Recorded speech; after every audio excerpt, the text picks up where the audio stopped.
News 5 India के कार्यक्रम शर्मा जी की बातों में श्री कामेश्वर सिंह का स्वागत है।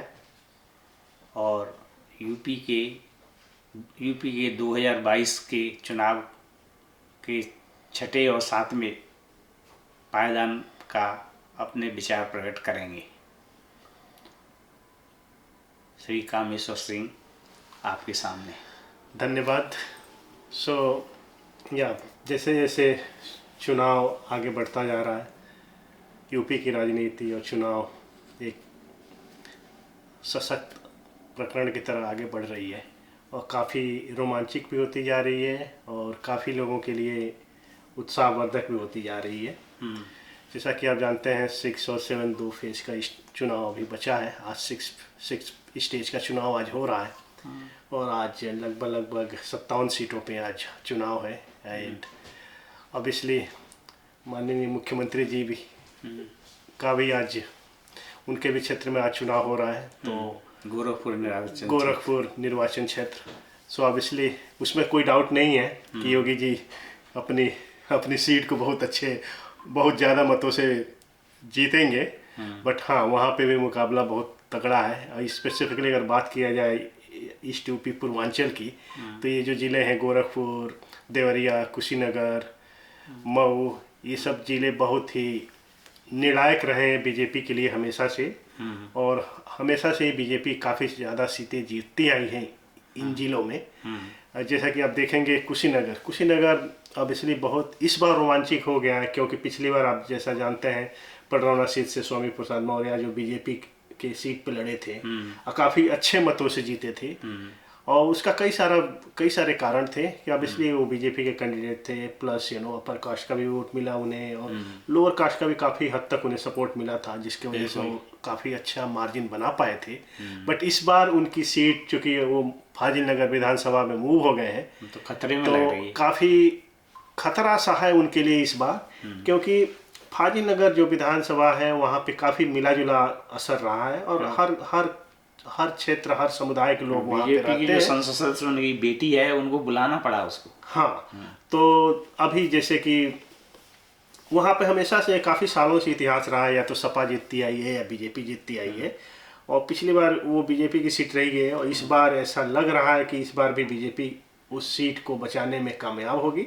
कई सारे रीजन हैं, क्योंकि वो क्षेत्र में ऑब्वियसली स्वामी प्रसाद मौर्य जी के लिए वो नया है फाजिलनगर क्षेत्र, और काफ़ी कुछ न्यूज़ में सुनने को भी आ रहा है कि लोग उनको पसंद नहीं कर रहे हैं। अभी 2-3 दिन पहले भी कुछ न्यूज़ आया था कि बाहरी हैं, ये तो कि बाहरी हैं, और कुछ वो लोग लाइक गांव के सरपंच लोगों के साथ मिलके कुछ पैसे वैसे का भी इधर उधर कुछ कर रहे थे जनता को लुभाने के लिए। तो जो लोगों को पसंद नहीं आया, लोग शायद उनको दौड़ा भी लिए थे उनको वहाँ से भगाने के लिए।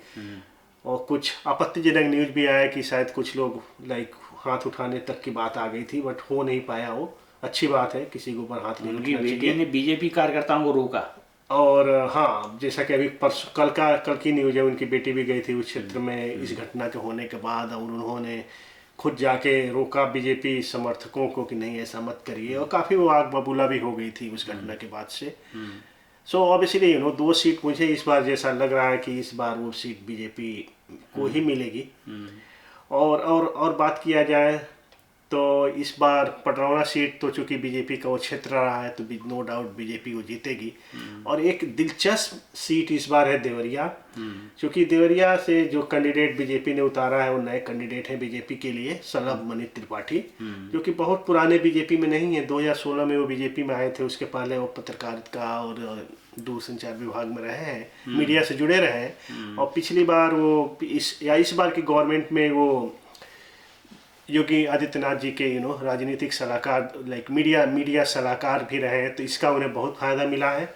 और जैसा कि मैं उनको फॉलो कर रहा हूँ ट्विटर पे और सोशल मीडिया चैनलों पे, काफ़ी एक्टिव है, हर गांव में जाके काफ़ी अच्छे से वो जोश के साथ वो लगे हुए हैं प्रचार करने में।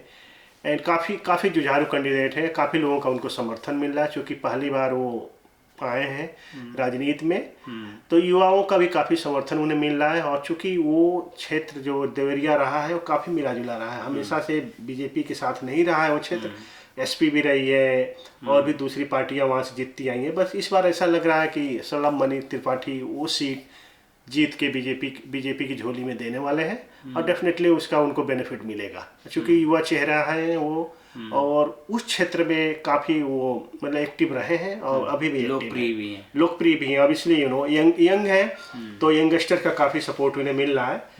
और चूंकि वो आदित्यनाथ जी के राजनीति का मीडिया सलाहकार रहे तो उसका भी उन्हें बेनिफिट बहुत मिला है। और एक चीज़ और मैं बोलना चाहूँगा, मैं पर्सनली उनको ट्विटर पे फॉलो करता हूँ। मैंने देखा है कि कोविड के टाइम, कोरोना के टाइम पे बहुत एक्टिव हो रहे हैं सोशल मीडिया पे। अगर कोई भी उनको हेल्प के लिए बोलता था बहुत एक्टिवली सबकी सपोर्ट किए हैं बिना बिना बिना किसी भेदभाव के कि कौन हमारी पार्टी का है कौन नहीं है या कौन किस समुदाय से बिलोंग करता है। तो डेफिनेटली उस और चूंकि वो काफ़ी एक्टिव रहे हैं तो उनके माइंड में डेफिनेटली ये चीज़ रही थी पहले से भी कि उनको इस बार राजनीति में दो हाथ आजमाना है। तो इसलिए भी शायद वो बहुत ज़्यादा हेल्प की है लोगों की, जो कि बहुत अच्छा है।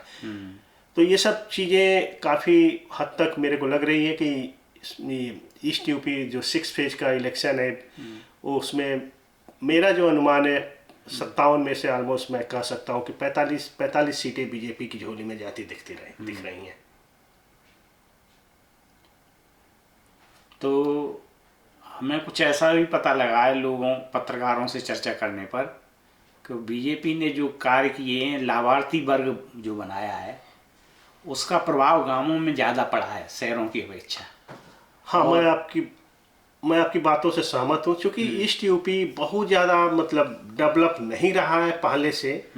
तो वहाँ पे न गरीबी वाली या मीन्स लो इनकम वाले लोग बहुत हैं और ऑब्वियसली उस चीज़ का बेनिफिट लो इनकम फैमिलीज को मिला है। बहुत सारे लाभार्थीज को मिला है जो बीजेपी की कुछ योजनाएं जो थी स्पेसिफिकली प्रधानमंत्री की रसोई गैस योजना या फिर और कह लीजिए कि जो भी चिकित्सा के क्षेत्र में जो भी योजना प्रधानमंत्री जी ने निकाला उसका बेनिफिट लोगों को मिला है। और लोग इसीलिए इस बार भी काफ़ी फेवर में है आदित्य योगीनाथ जी के। और अब इसलिए अदर सड़क बनाने के क्षेत्र में भी काफ़ी अच्छा काम हुआ है। महीने में 2 बार अनाज भी दे रहे हैं। हाँ, 6 लेन 4 लेन काफ़ी जगहों पे वो तो खैर पहले से बन रहा था बट काफ़ी अच्छा डेवलपमेंट हुआ है, जगह जगह फ्लाईओवर। तो लोगों को डेफिनेटली उसका फ़ायदा मिला है। और चूँकि काफ़ी सारा कुशीनगर में आप देखिए तो इंटरनेशनल एयरपोर्ट भी ओपन हो गया, फ्लाइटें उड़ रही हैं तो उसका भी बेनिफिट लोगों को मिल रहा है, प्रवासी लोगों को। तो डेफिनेटली बहुत सारे फैक्टर रहे हैं जो कि उस 6 फेज में बीजेपी को बहुमत के साथ लाने के लिए लोग जागरूक हैं। चलो, हम आपके विचारों से अवगत हुए और आगे भी हम आपके विचार का स्वागत करते रहेंगे। धन्यवाद।